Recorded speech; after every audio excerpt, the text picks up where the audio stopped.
Subordinate clause तीन प्रकार के होते हैं, noun clause, relative clause, adverbial clause. आज हम नाउन क्लॉज के बारे में जानेंगे।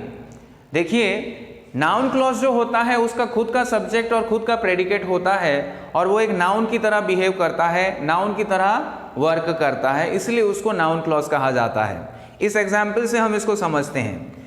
She expects that she will get a prize. इस एग्जाम्पल में देखिए, that she will get a prize, ये एक सबऑर्डिनेट क्लॉज है, ठीक है।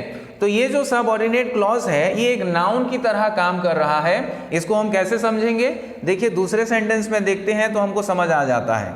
She expects a prize, she expects that she will get a prize, she expects a prize. तो इसके बदले हम ये नाउन को अगर यूज करते हैं तो भी इसका सेंस हमको क्लियरली समझ आ जाता है। इसका मतलब क्या हुआ?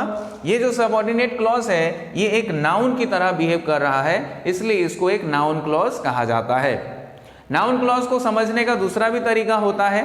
देखिए, ये जो सेंटेंस है, I know where he lives, ये सेंटेंस में हम देखते हैं आई नो क्या है? मेन क्लॉज है। Where he lives subordinate clause है।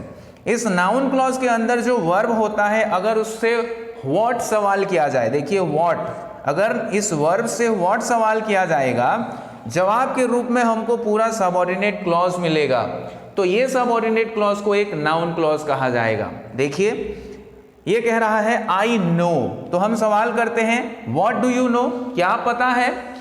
वेयर ही लिव्स, कि वो कहाँ रहता है। तो मेन क्लॉज के अंदर जो वर्ब होता है उससे व्हाट सवाल करने पर जवाब के रूप में जब पूरा सबऑर्डिनेट क्लॉज मिलता है, उस सबऑर्डिनेट क्लॉज को एक नाउन क्लॉज कहा जाता है। इस तरीके से हम नाउन क्लॉज को समझ सकते हैं।